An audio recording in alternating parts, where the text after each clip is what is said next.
Hello बच्चों, तो आज मैं लेकर आया हूं आपके लिए the human I and colourful world का लेक्चर नंबर 3। इससे पहले मैंने आपको पार्ट्स ऑफ आई के बारे में बताया, डिफेक्ट ऑफ आई के बारे में बताया और कुछ न्यूमेरिकल्स किए on the basis of myopia and hypermetropia. आज का जो कंटेंट है लेक्चर्स नंबर 3 जो the humans I and colourful world का मैंने बनाया है, इसके जो कंसेप्ट है, क्या क्या हमने पढ़ना है आज, तो आज अपने को जो पढ़ना है वो ये पढ़ना है रिफ्रैक्शंस थ्रू द प्रिज्म। मतलब हम प्रिज्म की कहानी पढ़ेंगे कि प्रिज्म होता क्या है। फिर सीखेंगे इलेक्ट्रोमैग्नेटिक स्पेक्ट्रम के बारे में बात करेंगे, डिस्पर्शंस ऑफ लाइट थ्रू प्रिज्म की बातें करेंगे, फिर रिकम्बिनेशंस ऑफ डिस्पर्शंस ऑफ लाइट की बातें करेंगे और पढ़ेंगे रेनबो। मतलब ये 5 टॉपिक आज के इस स्लाइड में हम आपको कवर करके देंगे। तो सबसे पहले हम लोग चलते हैं, जानते हैं कि रिफ्रैक्शंस थ्रू प्रिज्म होता कैसे है। और रिफ्रैक्शंस थ्रू प्रिज्म को पढ़ाने से पहले मैं आपको ये दिखाना चाहता हूँ कि प्रिज्म होता कैसा है। तो सबसे पहले हम लोग प्रिज्म के पिक्स को देखने की कोशिश करते हैं कि प्रिज्म होता क्या है। तो देखते हैं, प्रिज्म के कहानी के पास चलते हैं पहले।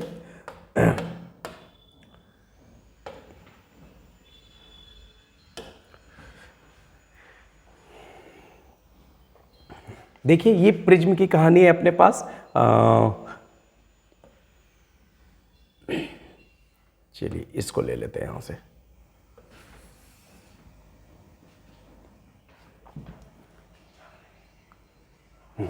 ये देखिए, ये प्रिज्म की पूरी कहानी है। मैं आपको यहां से क्लियरेंस बताने की कोशिश कर रहा हूं कि प्रिज्म होता क्या है। तो देखिए, जो प्रिज्म होता है ना, वो आपके पास जो फेस होता है ये आगे वाला फेस होता है। मतलब इस तरह से जो पोर्शंस होता है, तो आगे वाले पोर्शंस को आप हम देखते हैं। तो ऐसे ऐसे 2 पोर्शंस होते हैं, एक आगे होता है और एक पीछे होते हैं। मतलब 2 ट्रायंगुलर पोर्शंस है। ट्रायंगुलर पोर्शंस का मतलब ये वाला पोर्शन ट्रायंगुलर है, देखें ये वाला पोर्शन ट्रायंगुलर है, और दूसरा ट्रायंगुलर पोर्शन अपना ये वाला ट्रायंगुलर पोर्शन है, ये वाला ट्रायंगुलर पोर्शन है।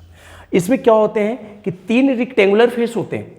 3 रेक्टेंगुलर फेस वाला पोर्शन का मतलब क्या है कि एक ऊपर वाला रेक्टेंगुलर पोर्शन है, एक नीचे वाला रेक्टेंगुलर पोर्शन है पीछे वाला, और एक इसके नीचे वाला है। मतलब 3 रेक्टेंगुलर पोर्शन है। जो प्रिज्म की कहानी होता है, वो कहानी ये होता है कि जो लाइट जो फॉल करता है वो रेक्टेंगुलर पोर्शंस पे गिरता है। जैसे आप समझिए इन बातों को, मैं आपको क्लियरेंस कर रहा हूँ। मान लीजिए ये आपका रेक्टेंगुलर पोर्शंस है और ये आपका रेक्टेंगुलर पोर्शंस है, और रेक्टेंगुलर पोर्शंस इस तरह से बना हुआ है। तो जब रेक्टेंगुलर पोर्शंस ऐसे बना हुआ है, तो जो लाइट फॉल करेगा वो इस वाले पार्ट पे करेगा। हाँ, बहुत सारे बच्चों के पास ये मिसकंसेप्शन होता है कि सर ये ट्रेंगल्स है तो लाइट इधर से आता है चाहे इधर से आता है। नहीं, आप अपनी कन्फ्यूजन्स को दूर कीजिए। जब भी व्हाइट लाइट फॉल करता है तो वो रेक्टेंगुलर पोर्शंस पे फॉल करता है। तो यही चीज़ यहाँ पे आपको दिखाया गया है। तो आप जब आप इसको देख रहे हैं तो हम आपको क्लियरेंस कर दे रहे हैं। यहाँ पे देखिए, सारी कहानी आपको क्लियरेंस हो जाएगा। यहाँ पे ये आगे वाला जो पोर्शन है ये ट्रायंगुलर है, और पीछे वाला भी पोर्शन क्या है आपका ट्रायंगुलर है। और ये वाला पोर्शन और ये वाला पोर्शन रेक्टेंगुलर है, और नीचे का पोर्शन एक अपने पास रेक्टेंगुलर है। जब व्हाइट लाइट इस पर फॉल करेगा तो ये क्या करता है, 7 डिफरेंट कलर में ब्रेकअप हो जाता है। तो चलिए हम इस ब्रेकअप को समझने से पहले बातों को समझते हैं अच्छे से कि रिफ्रैक्शंस होता क्या है। तो देखिए, रिफ्रैक्शंस में हम आपको एक्सप्लेन कर करके सारी बातों को क्लियरेंस कर रहे हैं। सबसे पहले हमने लिया आपके लिए monochromatic source of light. Monochromatic का मतलब क्या होता है पहले बताएं। मोनोक्रोमेटिक का मतलब होता है वैसा लाइट जो सिंगल वेवलेंथ का बना हुआ होता है। जैसी लाइट की बातें आती है, हम लोग व्हाइट लाइट के बारे में सोचते हैं, और व्हाइट लाइट जो है वो एक्चुअली में 7 डिफरेंट कलर से बना होता है। तो अभी हम सिंगल एक मोनोक्रोमेटिक सोर्स ऑफ लाइट के बारे में बात करते हैं। मतलब एक सिंगल वेवलेंथ का कलर लेकर के काम करेंगे। आइदर वो रेड हो सकता है, येलो हो सकता है, ग्रीन हो सकता है, वायलेट हो सकता है, मगर कभी भी आपका व्हाइट कलर्स नहीं होगा। मोनोक्रोमेटिक का मतलब होता है सिंगल वेवलेंथ का। तो हम यहाँ पे आपको एक प्रिज्म लिया मैंने, ये देखिए मैंने एक प्रिज्म बनाया, और इस प्रिज्म पे हम क्या रहे हैं कि येलो कलर का ये मोनोक्रोमेटिक सोर्स ऑफ लाइट यहाँ पे फॉल करवाया। इस मोनोक्रोमेटिक सोर्स ऑफ लाइट को जब हम फॉल करवाएंगे यहाँ पे प्रिज्म पे, तो होगा क्या कि यहाँ पे एक नॉर्मल बनेगा, और जब नॉर्मल बनेगा तो बताएं, अपने से बताएं कि सरफेस तिरछा है तो इसके लिए नॉर्मल भी कैसा होगा, तिरछा होगा। तो हम यहाँ पे एक नॉर्मल बना लेंगे। तो नॉर्मल देखिए, नॉर्मल हम बनाए, मान लीजिए ये अपना नॉर्मल है, ये आपका नॉर्मल है। अब जो ये लाइट्स है, जो लाइट्स जाएगा आगे की ओर, वो लाइट्स कैसे जाएगा, वो हम देखते हैं। इसको हमने ये वाला लाइट्स आगे की ओर प्रोड्यूस कर दिया, ये आपका एक्चुअल रेज था। ये रेज को ऐसे जाना चाहिए था जो मैंने इस वाले कलर से डिनोट किया है। अब होगा क्या कि जैसी लाइट्स रेयर मीडियम से डेंसर मीडियम में पास करेगा, रेयर मीडियम से डेंसर मीडियम में पास करेगा, तो क्या होगा, लाइट का बेंडिंग हो जाएगा क्योंकि रिफ्रैक्शन हो रहा है। तो लाइट यहाँ से जाएगा तो ये एक्चुअल पाथ से पास ना करके थोड़ा सा बेंड कर जाएगा, यहाँ पे आ जाएगा। और जब यहाँ पे आएगा तो अगेन यहाँ पे क्या होगा, अगेन यहाँ पे नॉर्मल बनाना पड़ेगा। तो नॉर्मल बनाने के लिए हम लोग अगेन ये नॉर्मल बना लिया, ये नॉर्मल हो गया। अब नॉर्मल जब बनेगा तो लाइट फिर क्या करेगा, अगेन बेंड कर जाएगा। तो बेंड जो करेगा, मैं उसके लिए अगेन येलो लाइट्स को यहाँ से नोट करूँ, मतलब इस तरह से लाइट बाहर आ जाएगा। ये आपके पास मोनोक्रोमेटिक्स है कि येलो कलर गया था तो येलो कलर ही बाहर आ गया। मगर आप जब गौर से देखेंगे तो आपको आइडिया लगेगा कि लाइट का जो पाथ था वो लाइट का पाथ ऐसा था, लाइट ऐसे जा रहा था, मतलब ये एक्चुअल पोजीशन, ये एक्चुअल पाथ था, बट ये इधर बेंड कर गया। इस रेज को हम लोग बोलते हैं इमर्जेंट रे, इमर्जेंट रे। अच्छा, ये एंगल्स है, इसे हम लोग बोलते हैं रिफ्रैक्टेड रे। ये जो है इसको हम लोग बोलते हैं इंसिडेंट रे। और इंसिडेंट रे और नॉर्मल के बीच में जो एंगल बनता है इसे हम लोग बोलते हैं एंगल ऑफ इंसिडेंस। ये आपके पास नॉर्मल्स था, नॉर्मल और रिफ्रैक्टेड रे के बीच में जो एंगल्स बनता है उसे हम लोग बोलते हैं रिफ्रैक्टेड रे। और ये यहाँ से जब लाइंस बाहर जा रहा है इमर्जेंट रे, और ये आपका नॉर्मल है, तो यहाँ पे जो बनता है एंगल ऑफ इमर्जेंट बनता है। ये आपका नॉर्मल 2 है और ये आपका नॉर्मल 1 है। तो ये था आपके पास मोनोक्रोमेटिक सोर्स ऑफ लाइट का रे डायग्राम्स। अब मैं आपको और अच्छे से क्लियर करने वाला चीज बता रहा हूँ कि ये जो ऊपर वाला पोर्शन है इसे हम लोग रिप्रेजेंट करते हैं, इसे हम लोग बोलते हैं angle of the prism, angle of the prism. और हुआ ऐसा कि जो इमर्जेंट रे है, गौर से देखिएगा तो समझ में आपको आएगा, ये आपका इमर्जेंट रे है और ये आपका इंसिडेंट रे का ओरिजिनल पोजीशन है। तो इमर्जेंट रे को पीछे की ओर जब प्रोड्यूस कीजिएगा और इंसिडेंट रे को आगे की ओर प्रोड्यूस कीजिएगा तो ये वाला वायलेट वाला जो पोर्शन बन रहा है, इनके बीच में भी एक एंगल बनता है, ये वाला एंगल। देखिए, इस एंगल को हम लोग बोलते हैं angle of deviations, angle of deviations. तो यहाँ पे ये 3 टाइप, ये एंगल ऑफ डेविएशंस हो गया, ये एंगल ऑफ द प्रिज्म हो गया, ये इमर्जेंट एंगल हो गया, this one is the emergent angle, ये आपका रिफ्रैक्टेड एंगल हो गया और ये आपका इंसिडेंट एंगल हो गया। मतलब एक प्रिज्म के अंदर 5 तरीके का एंगल्स यूज होता है, incident angle, refracted angle, emergent angle, angle of the prism and angle of the deviations. तो ये था इसका रे डायग्राम्स। अब इसको हम लोग अच्छे से यहाँ से समझने की कोशिश करते हैं एक एक पॉइंट्स को। तो देखिए, ये वाला पॉइंट्स में हमने क्या किया कि मोनोक्रोमेटिक सोर्स ऑफ लाइट को यूज किया है। और मोनोक्रोमेटिक सोर्स ऑफ लाइट को जब हम यूज कर रहे हैं यहाँ पे, मतलब सिंगल वेवलेंथ का कलर यूज कर रहे हैं। यहाँ पे लिखा है 1 कलर वेवलेंथ या 1 वेवलेंथ का कलर यूज कर रहे हैं। तो यहाँ से मैंने येलो कलर को फॉल करवाया। देखिए, यहाँ पे ये इसका ओरिजिनल पाथ था, ये इधर की ओर बेंड हो गया, रिफ्रैक्ट हो गया और फिर ये बाहर निकल गया। इसको हम लोग बोलते हैं इमर्जेंट रे। और ये आपके पास है इंसिडेंस रे। यहाँ पे रेयर मीडियम है क्योंकि एयर है, और ये आपके पास प्रिज्म है, इसके अंदर डेंसर मीडियम है। अगेन बाहर क्या आ जाएगा, अपने पास रेयर मीडियम आ जाएगा। और ये वाला जो इमर्जेंट रे है और ये इंसिडेंट रे है, इसको जब हम पीछे की ओर प्रोड्यूस करेंगे और इसके आगे की ओर प्रोड्यूस करेंगे तो यहाँ पे जो एक एंगल बनेगा उसी को हम लोग बोलते हैं एंगल ऑफ डेविएशन। मतलब ये जो रास्ता ऐसे जा रहा था, ये जो रे जो है अपना रास्ता को भटक गया। मतलब डेविएशन का मतलब ही होता है भटकना।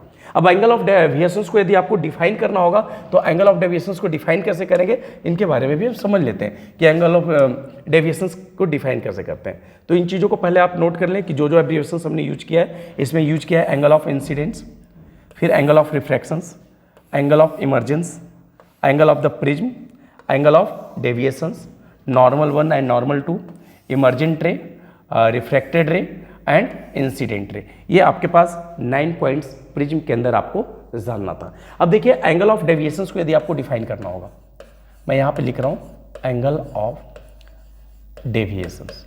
तो देखिए, मैं डिफाइन कर रहा हूँ, when incident ray, when incident, एक minute, when incident ray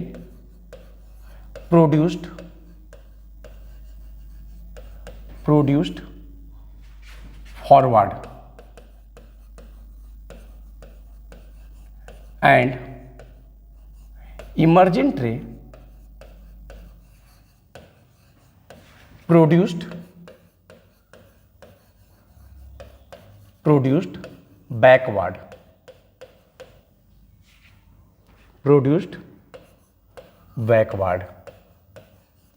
they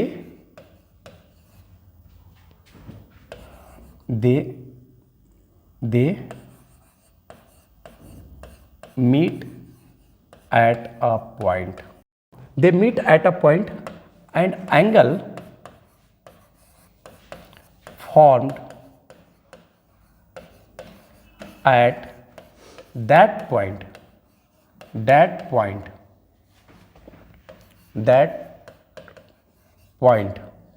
is known as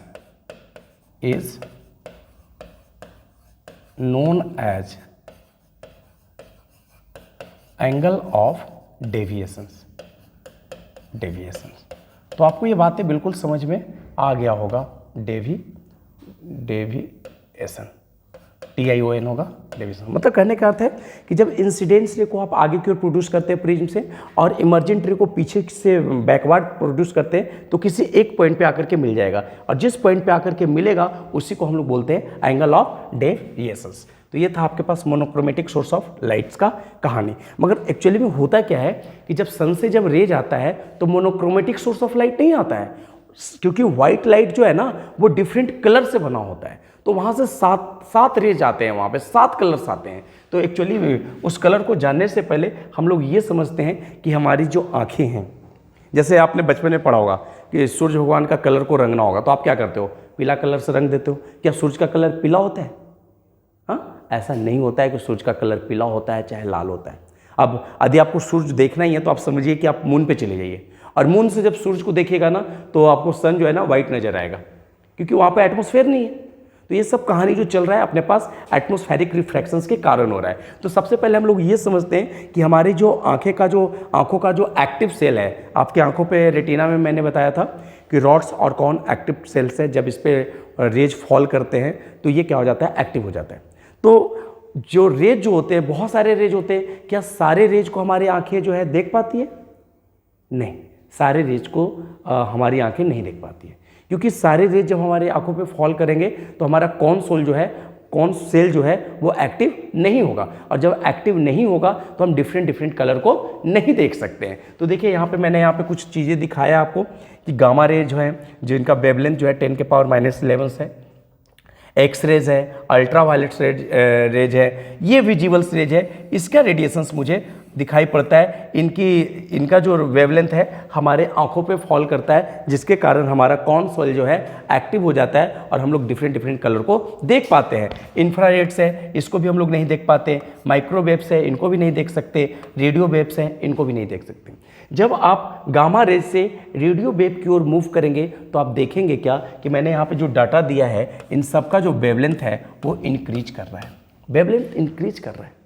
और जब इधर से राइट टू लेफ्ट आप मूव करेंगे तो देखेंगे कि इनकी फ्रीक्वेंसी इंक्रीज कर रहा है, मतलब लेफ्ट साइड की फ्रीक्वेंसी इंक्रीज कर रहा है और राइट साइड का क्या इंक्रीज कर रहा है, वेवलेंथ इंक्रीज कर रहा है। और आपको मैं बता दूं कि जब फ्रीक्वेंसी इंक्रीज करेगा तो उसकी एनर्जी भी क्या होगा, इंक्रीज होगा। तो यदि आपसे कोई पूछे कि गामा रेज और माइक्रोवेव में वेवलेंथ किसका ज़्यादा है, तो माइक्रोवेव का वेवलेंथ ज़्यादा है। यदि आपसे पूछे कि एनर्जी किसका ज़्यादा है, तो गामा रेज का एनर्जी ज़्यादा है। क्यों ज़्यादा है? क्योंकि इसकी फ्रीक्वेंसी ज़्यादा है। तो इन सब चीज़ों को, ये डाटा आपके लिए नहीं है जो 10th के बच्चे हैं, बट मैं चाहता हूँ कि हमारे बच्चे हमसे जब पढ़ रहे हैं तो कुछ अच्छे नॉलेज को लेकर के चलें, अच्छे कंसेप्ट को सीखें। तो इस कंसेप्ट को यदि आप अपने पास रखते हैं तो आपको बहुत अच्छा डिस्पर्सन समझ में आएगा।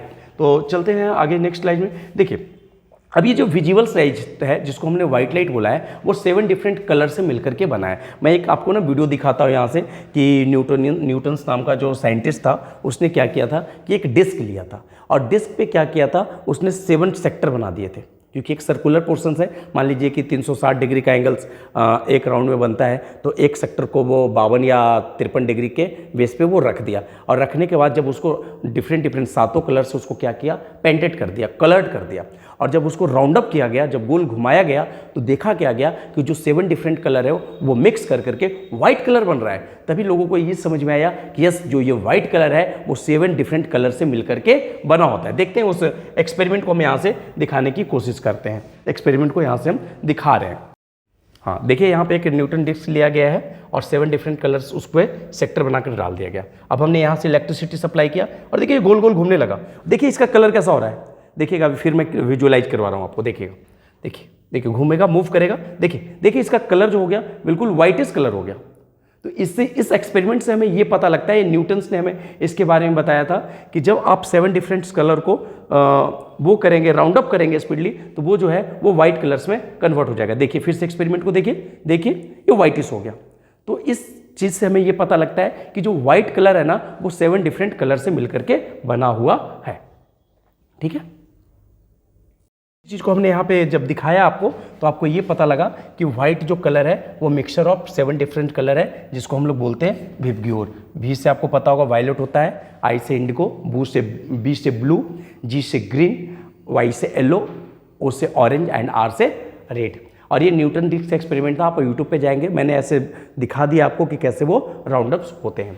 तो इसी चीज़ के बारे में हमें यहाँ पे पढ़ना है। अच्छा, जो 7 कलर्स हैं तो इनका भी वेवलेंथ अलग अलग होगा सब कलर, क्योंकि अभी मैंने बताया था कि लेफ्ट से राइट जाते तो वेवलेंथ बढ़ता है, तो विजिबल लाइट जो है वो वाइट लाइट है, वो 7 डिफरेंट कलर से बना हुआ है। तो 7 कलर का भी वेवलेंथ क्या होगा, अलग अलग होगा। तो देखिए 7 कलर का जो वेवलेंथ है वो अलग अलग दिखाया है। यहाँ पे देखिए वायलेट है, ये आपके पास इंडिको है, ये ब्लू है, ये ग्रीन है, येलो है, ऑरेंज है और रेड है। आप देखेंगे कि जो सबसे कम चीज़ का वेवलेंथ है वो आपके पास है वायलेट्स, और वायलेट का जो वेवलेंथ दिया गया है 400 नैनोमीटर। और जिसका सबसे ज़्यादा जो वेवलेंथ है वो कौन है, रेड है, जिसका वेवलेंथ कितना दिया हुआ है 700 नैनोमीटर। मैं ये नहीं बोल रहा हूँ कि सारा डाटा आप याद करो, बट आप लोएस्ट वाला और मैक्सिमम वाला को आप याद कर लो। और याद करना बहुत आसान है। अब देखिए मैं लॉजिक से यहाँ पे सिखा रहा हूँ आपको। ये 400 नैनोमीटर है, इससे 50 बढ़ जाइए तो 450 नैनोमीटर हो गया, 50 बढ़ जाइए तो 500 नैनोमीटर हो गया, 50 और बढ़ जाइए तो ग्रीन हो गया, 550 नैनोमीटर हो गया। इस तरह से 50-50 बढ़ते चला जाएगा। कहने का अर्थ है कि जो विजिबल कलर है, जो वाइट कलर है, वो 7 डिफरेंट कलर से बना हुआ है, जिसमें सबसे ज़्यादा जो वेवलेंथ है वो रेड का है, कितना है 700 नैनोमीटर है। सबसे कम किसका है, वायलेट का है, कितना है 400 नैनोमीटर है। आप इस तरह से याद कर सकते हैं। अब होता क्या है कि जब इन वाइट लाइट को हम लोग जब प्रिज्म पे फॉल करवाते हैं, तो प्रिज्म पे फॉल करवाते हैं तो वहाँ पे डिस्पर्सन्स का केस आता है। लाइट क्या होता है, वो ब्रेकडाउन्स हो जाता है, स्प्लिट्स हो जाता है, और स्प्लिट्स होकर के 7 डिफरेंट कलर्स में बढ़ जाता है। उसी को हम लोग बोलते हैं डिस्पर्सन्स ऑफ लाइट्स। तो देखें यहाँ पे इसकी कहानी है कि जैसे ये अपने पास प्रिज्म है, और प्रिज्म पे जब व्हाइट लाइट फॉल किया, तो जब फॉल किया तो this one is the actual position. देखिए ये जो पोजीशंस दिखाया गया है ये एक्चुअल पोजीशंस है, और ये जो व्हाइट लाइट है वो 7 डिफरेंट कलर में बना हुआ था, ये ब्रेक डाउन्स हो गया, और ब्रेक डाउन्स होने के बाद देखिए 7 डिफरेंट कलर्स बन गया। मैं इसको आपको व्हाइट बोर्ड पर आपको क्लियरेंस करता हूँ इसकी कहानी। आप देखिए, आपको ज़्यादा समझ में आएगा। जैसे आप प्रिज्म ले लीजिएगा, सिंपल, ये आपका प्रिज्म हो गया, और इस पर क्या कीजिएगा कि व्हाइट लाइट को फॉल करवाइएगा। मैं यहाँ से व्हाइट लाइट फॉल करवाया, ये देखिए व्हाइट। ऐसा करते हैं कि बोर्ड को चेंज करते हैं। मैंने यहाँ पे आपका लिए प्रिज्म लिया, ये देखिए ये मैंने व्हाइट प्रिज्म ले लिया, और प्रिज्म पे हम करेंगे क्या कि यहाँ से व्हाइट लाइट को फॉल करवाएंगे। कौन सा लाइट को फॉल करवाएंगे, व्हाइट लाइट को। तो हम यहाँ से व्हाइट लाइट को फॉल करवाएंगे, ये हमने व्हाइट लाइट फॉल करवाया। और जब व्हाइट लाइट यहाँ पे फॉल करवाया तो होगा क्या कि ये डिफरेंट कलर में बढ़ जाएगा। तो डिफरेंट कलर में जब बटेगा तो सबसे पहले यहाँ पे आएगा, और ये आपका रेड आ जाएगा, ये वाला पोर्शन आपका रेड हो जाएगा, और ये वाला जो पोर्शन होगा आपके पास ये आपका वायलेट वाला आ जाएगा, वायलेट वाला। और इनके बीच में आपके पास कलर मिल जाएगा। कौन कौन सा कलर है आपको याद होना चाहिए। देखिए मैं कलर का नेमिंग आपको बता रहा हूँ याद करने का तरीका। ये तो आपका वायलेट हो गया, और ये आपका रेड हो गया, और VIBGYOR इसमें ब्रेक डाउन होता है। तो ये आपका वायलेट सबसे नीचे हो गया, ये रेड आपका सबसे ऊपर हो गया। ये बीच वाला कलर जो है आप इसको खुद असेंबल्स कर लीजिएगा कि यहाँ पे ग्रीन जाएगा, यहाँ पे इंडिको जाएगा, यहाँ पे ब्लू जाएगा, यहाँ पे येलो जाएगा, यहाँ पे ऑरेंज होगा। तो ये चीज़ आप खुद अंडरस्टैंड कर सकते हैं। तो यही चीज़ है आपके पास प्रिज्म की कहानी, इसे हम लोग बोलते हैं एंगल ऑफ द प्रिज्म, ठीक है। और ये आपका एक्चुअल पोजीशंस था। ये वाला रेज जो है देखिए इसकी बेंडिंग, इसका जो डेविएशंस इतना हुआ और इसका जो डेविएशंस हुआ इतना ज़्यादा हुआ। तो आप यहाँ पे कई बार क्वेश्चंस पूछा जाता है कि सबसे ज़्यादा डेविएट कौन होगा। तो सबसे ज़्यादा डेविएट आप देखें कि ये इसका ओरिजिनल पोजीशन था, सबसे ज़्यादा डेविएट जो हुआ वो वायलेट हुआ है, और सबसे कम डेविएट कौन हुआ है, रेड हुआ है। क्यों हुआ है? क्योंकि रेड की वेवलेंथ जो है वो सबसे ज़्यादा है, और जिसकी वेवलेंथ सबसे ज़्यादा होता है उसकी डेविएशन सबसे कम होता है। हम लोग लिख सकते हैं, यहाँ से एक लाइन्स लिख सकते हैं कि deviations is inversely proportional to wavelength. जिसकी वेवलेंथ सबसे ज़्यादा होगा उसकी डेविएशन सबसे कम होगी। तो सबसे ज़्यादा जो वेवलेंथ है वो रेड का है, इसलिए रेड का डेविएशन सबसे कम होता है। देखिए इस पिक्चर से देखिएगा तो आपको और बहुत अच्छे से क्लियर हो जाएगा। देखिए मैं इस पिक्चर्स को आपको यहाँ से दिखाया हूँ। ये वाइट लाइट गया और यहाँ पे देखें 7 डिफरेंट कंपोनेंट्स में ब्रेकअप हो गया। तो ये यहाँ पे वायलेट्स हो गया, देखिए यहाँ पे ये आपका वायलेट्स हो गया, ये आपका इंडिको हो गया, ये आपके पास ब्लू हो गया, ये आपके पास ग्रीन हो गया, ये आपके पास ऑरेंज हो गया, ये आपके पास येलो हो गया, और ये आपके पास रेड हो गया। अब जब गौर से देखेंगे तो एंगल ऑफ डेविएशंस मैंने क्या बताया था, इस रेज के लिए आप सोचिए ये रेज पीछे की ओर आया हुआ है और ये इमर्जेंट, ये इंसिडेंट रे आगे की ओर जा रहा है, तो इसके लिए एंगल ऑफ डेविएशंस ये हो गया। रेड के लिए एंगल ऑफ डेविएशंस ये हो गया। कहने का अर्थ ये है कि जिसका वेवलेंथ जितना ज़्यादा होगा उसकी डेविएशंस उतना ही कम होगा। यहाँ पे देखिए मैंने यहाँ पे लिखा है आपको कि deviations of violet is greater than deviations of red. Why? Because wavelength of red is greater than wavelength of violets, मतलब रेड का वेवलेंथ वायलेट से ज़्यादा होता है, इस कारण वो डेविएट कम करता है। तो आई थिंक्स ये चीज़ पूरा आपको समझ में आया होगा, है ना। आप चलते हैं इसके डेफिनेशंस को। अच्छा, थोड़ी सी और बातें यहाँ पे मैंने आपको sine I upon sine R upon equal to constant लिखवाया है। ये हम याद कीजिए जब हम रिफ्रैक्शंस पढ़ाते थे तो रिफ्रैक्शंस में हम ये बताते थे कि साइन आई अपॉन साइन आर जो होता है वो कांस्टेंट होता है, और वहाँ पे जो मैं सोर्स लाइट जो यूज करता था वो सोर्स लाइट यूज करता था मोनोक्रोमेटिक। मोनोक्रोमेटिक का मतलब हो गया कि सिंगल कलर का लाइट यूज करते थे, उसके लिए साइन आई अपॉन साइन आर का वैल्यू कांस्टेंट आता था। क्या यहाँ पे सिंगल कलर यूज हो रहा है? क्या यहाँ पे 7 डिफरेंट कलर यूज हो रहा है, तो यहाँ पे इनकी वैल्यू में भी चेंज हो सकता है। ये वाला वैल्यू तभी तक कंसिडरेशंस है जब आप मोनोक्रोमेटिक सोर्स ऑफ लाइट को इस पर फॉल करवाएंगे। तो देखिए डेफिनेशंस दिया हुआ है कि व्हाइट लाइट जो है 7 डिफरेंट कलर में जब ब्रेकअप हो जाता है, और देखिए ब्रेकअप भी होगा ना तो इसका एक सिस्टम्स होगा, इसका एक डिसिप्लिन होगा। जब भी ब्रेकअप होगा तो इसी फिनोमेना में होगा, ऐसा नहीं होगा कि ये ऊपर हो गया ये नीचे हो गया, ऐसा कभी भी नहीं होगा। एक डिसिप्लिन ब्रेकअप होता है, इसीलिए इसका डेफिनेशंस जो दिया गया है the phenomenon of splitting of white light into 7 different constituent colors when it passes through a glass prism is called dispersions of white light। मतलब dispersions of white light क्या होता है कि when white light falls on the prism it spills into 7 different color as known as dispersions of lights। तो ये था आपके पास डिस्पर्शंस of light की कहानी। तो ये वाला पॉइंट्स को भी आप नोट कर लें कि जो जो कलर्स आपके पास हुआ है, वायलेट्स है, इंडिको है, ब्लू है, ग्रीन है, येलो है, ऑरेंज है और रेड है। और देखिए स्पेक्ट्रम क्या होता है, तो स्पेक्ट्रम जो हमें दिखाई पड़ता है तो बैंड ऑफ 7 डिफरेंट जो कलर होता है, 7 कलर का जो बैंड होता है जो डिस्पर्स होकर के स्प्लिट्स होकर 7 डिफरेंट कलर बनाए, उसी को हम लोग क्या बोलते हैं, स्पेक्ट्रम बोलते हैं। और याद करने का तरीका क्या है, आपके पास विबग्योर है।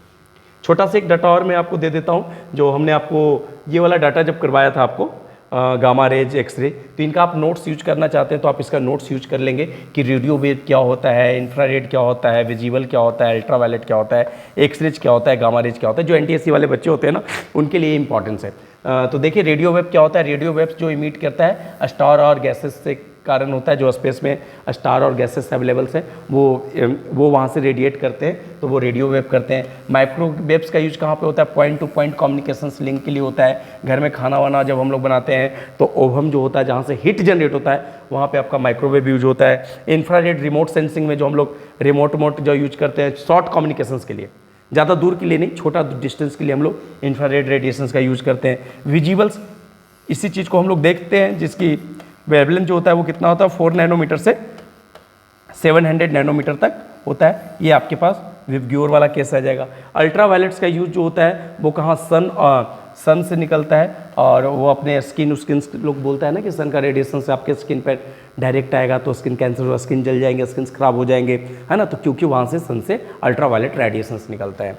उसके बाद एक्सरे का यूज डेंटिस्ट करता है। किसके लिए यूज करता है, तो दांतों का इमेज निकालने के लिए यूज़ करता है। एयरपोर्ट पे जब आप जाएंगे तो देखिएगा कि एयरपोर्ट्स पे या मेट्रो पे जब जाइएगा तो आपकी जो सामान होती है एक मशीन के अंदर डाल दिया जाता है और वो मशीन क्या करता है, स्कैन करता है। स्कैन करके आपके अंदर जो सामान लेकर के जा रहे हैं उसकी इमेज बताता है कि सामान अंदर क्या रखा हुआ है। वो भी केस आपका किसका है, एक्सरे का है। गामा रेज कहाँ यूज होता है, तो गामा रेज डॉक्टर्स यूज करते हैं अपने बॉडीज के अंदर के इमेज को पिक्चराइज करने के लिए। तो ये डाटा आप चाहे तो आप इसको नोट कर सकते हैं। तो ये था आपके पास डिस्पर्सन्स और ये भी चीज़ आपको मैंने क्लियर करवा दिया।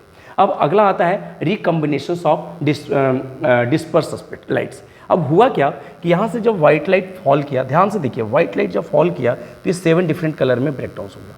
अब प्रिज्म को पहले हम ऐसे रखे थे, एक और प्रिज्म को उल्टा करके रख देंगे। देखिए ये आपका प्रिज्म यहाँ पे रखा हुआ है और इसी प्रिज्म को हम लोग उल्टा करके रख देंगे। तो ये जो डिस्पर्स वाला जो लाइट है जब इस पर फॉल करेगा तो फॉल करने के बाद यहाँ पे जो स्क्रीन्स होगा इस पर एक सिंगल व्हाइट लाइट आ जाएगा। मतलब 2 प्रिज्म को उल्टा सीधा रखेंगे तो जो यहाँ से व्हाइट लाइट यहाँ से फॉल करवाए थे वही व्हाइट लाइट यहाँ पे मिल जाएगा। आपके लिए क्वेश्चन है, बताइए तो 5 प्रिज्म को उल्टा सीधा हम लोग रख देंगे तो यहाँ पे डिस्पर्सन 7 डिफरेंट कलर दिखाई पड़ेगा या व्हाइट लाइट दिखाई पड़ेगा, सोचिए। 5 है, 5 का मतलब ऑड है, और 1 में 7 दिखाई पड़ रहा था, 2 में व्हाइट था, 3 में फिर 7 आएगा, 4 में व्हाइट आएगा, 5वां में अगेन क्या होगा, डिस्पर्सन्स होगा। तो रिकम्बिनेशंस इसी को बोलते हैं कि जो 7 कलर्स है वो मिक्सिंग्स होकर करके ये व्हाइट लाइट में जो बन जाएगा इसी को हम लोग बोलते हैं रिकम्बिनेशंस ऑफ डिस्पर्स लाइट्स। तो ये चीज़ भी आपको समझ में आ गया होगा। अगला जो क्वेश्चन है वो अगला क्वेश्चन है रेनबो का। देखिए रेनबो की कहानी बहुत इंपॉर्टेंस है। मतलब रेनबो में आपके पास फिजिक्स और मैथ दोनों का समीकरण बैठना चाहिए। आप आए दिन रेनबो दिखाई नहीं पड़ता है, लोग कहते हैं बरसात के मौसम में रेनबो दिखाई पड़ता है, नहीं। रेनबो के लिए कंसिडरेशंस ये है कि बारिश हुआ हो और बारिश होने के बाद सनलाइट आया हो। अब देखिए बारिश की भी फिनोमिना अलग है। बारिश की जो वाटर ड्रॉपलेट्स है बहुत ज़्यादा यदि हैवी होगा तो वो नीचे गिर जाएगा, और यदि बहुत ज़्यादा लाइट होगा तो सनलाइट जब उसके ऊपर गिरेगा तो वो एवोपरेट हो जाएगा। मतलब ये भी कंडीशंस नहीं होना चाहिए। ऐसा होना चाहिए कि एयर में वाटर ड्रॉपलेट्स तैरते रहें, हल्के हल्के वाटर ड्रॉपलेट्स तैरते रहें। और रेनबो का फॉर्मेशंस किधर होगा, ध्यान से समझिए। मान लीजिए तो बारिश हुआ है और एयर ड्रॉपलेट्स यहाँ पे मूव कर रहा है और सन इधर होना चाहिए, सन का लाइट्स रेनबो पे पास होना चाहिए, और जो इंसान रेनबो को देख रहा है वो सन के साइड में होना चाहिए। जैसे मान लीजिए कि ये वाला पोर्शन आगे मुझे रेनबो देखना है तो मैं यहाँ पे खड़ा होऊंगा और इधर से सन का लाइट जाएगा। अब होता क्या है कि ये आपके पास वाटर ड्रॉपलेट्स है। देखिए मैंने यहाँ पे दिखाया है आपको वाटर ड्रॉपलेट्स को, ये आपका वाटर ड्रॉपलेट्स है। अब यहाँ से विबग्योर व्हाइट लाइट पास किया, जब व्हाइट लाइट गया तो यहाँ पे डिस्पर्सन्स होगा, क्योंकि ये छोटा वाला जो बबल्स है एज अ प्रिज्म बिहेव करता है, ये यहाँ पे 7 डिफरेंट कलर में ब्रेकडाउन हो गए। यहाँ पे जब गया तो यहाँ पे आप देख रहे होंगे कि यहाँ पे डिस्पर्सन्स का केस हो रहा है। किसका केस हो रहा है, डिस्पर्सन्स का केस हो रहा है, क्योंकि व्हाइट कलर जो है यहाँ पे 7 डिफरेंट कलर में ब्रेकडाउन हो गया। अब इस वाले बबल्स के वॉल पे जाएगा और यहाँ से अगेन रिटर्न्स हो जाएगा। इसको हम लोग बोलते हैं इंटरनल रिफ्लेक्शंस। इसी चीज़ को जब आप आगे जाएंगे तो आप पढ़ेंगे टोटल इंटरनल रिफ्लेक्शंस। मतलब ये लाइट्स यहाँ से जाकर के रिफ्लेक्ट हो गया, और फिर यहाँ पे मीडियम डेंसर है और अगेन बाहर अपने पास रेयर है, तो अगेन यहाँ पे हमें बेंडिंग होगा, तो अगेन अपने पास बेंडिंग हो जाएगा, यानी अगेन अपने पास रिफ्रैक्शंस हो जाएगा यहाँ पे। तो 3 चीज़ यहाँ पे बना, डिस्पर्सन्स हुआ, टोटल इंटरनल रिफ्लेक्शंस हुआ और रिफ्रैक्शंस हुआ, है ना। तो तीनों चीज़ों को मैंने यहाँ पे आपको दिखा दिया है। देखिए पूरी लाइन्स को हम लोग देख रहे हैं। ये आपके पास तारा सी हैं जिसको सन बोल रहे हैं हम। अब सन का लाइट्स बबल पे गया, व्हाइट लाइट फॉल किया, यहाँ पे डिस्पर्सन्स हुआ, यहाँ पे इंटरनल रिफ्लेक्शंस हुआ और ये फिर बाहर निकल गया। ये जो होगा आपने पढ़ा होगा, रेड वाला जो होगा सबसे टॉप पे होगा और जो वायलेट वाला होगा वो सबसे नीचे होगा। तो इसी चीज़ों को यहाँ पे हम लोग पढ़ लेते हैं। लिखा हुआ है the water droplets act like a small prism. जो वाटर ड्रॉपलेट्स है एक छोटा सा प्रिज्म जैसा बिहेव करता है। They refract and disperse the incident sunlights, then reflect it internally and refract it again where it comes out of the raindrops। कहता है कि यहाँ से जाएगा, डिस्पर्स होगा, रिफ्लेक्शंस होगा, इंटरनल रिफ्रैक्शन होगा और फिर क्या होगा, वो लौट करके आ जाएगा। Due to the dispersion of light and internal reflections different colour reaches the observer's eyes. अब ये सब कलर जो है ऑब्जर्वर्स के आंख में लौट करके आएगा। रेड जो है सबसे ऊपर दिखाई पड़ेगा और वॉलेट जो है सबसे नीचे दिखाई पड़ेगा। A rainbow is always formed in the directions opposite to that of the sun. मतलब सन इधर होगा, रेनबो का फॉर्मेशन इधर होगा। और एक चीज़ ध्यान रखिए, ऐसा नहीं कि हमेशा बारिश हुआ और सूर्य भगवान उग गए तो आपको रेनबो दिखाई पड़ेगा। यहाँ पे पूरा कंडीशन सेट होना पड़ेगा। मतलब वहाँ पे वाटर ड्रॉपलेट्स के जो वेट हैं इतना हल्का होना चाहिए कि बहुत ज़्यादा इवोपोरेट भी ना हो, बहुत जल्दी नीचे भी न गिर जाए। मतलब पूरा का पूरा ये कंडीशंस वहाँ पे जनरेट होगा, तभी रेनबो आपको दिखाई पड़ेगा। तो जब आप रेनबो को देखेंगे तो ये आपका रेनबो का सीन यहाँ पे आकाश में आपको इस तरह से 7 डिफरेंट कलर आपको दिखाई पड़ेगा। आपने देखा होगा रेनबो का बहुत सारे पिक्स है ना, दिखाई पड़ेगा। तो चलते हैं, कुछ क्वेश्चंस करते हैं। क्वेश्चंस है यहाँ पे, देखते हैं क्वेश्चंस क्या दिया हुआ है। अपने पास एक क्वेश्चंस दिया हुआ है। क्वेश्चंस है colour is seen at the bottom of the spectrum. बताइए स्पेक्ट्रम के बॉटम में सबसे नीचे कौन सा कलर दिखाई पड़ता है? तो मैंने अभी बताया था कि वायलेट नीचे दिखाई पड़ता है और रेड सबसे ऊपर दिखाई पड़ता है। क्यों?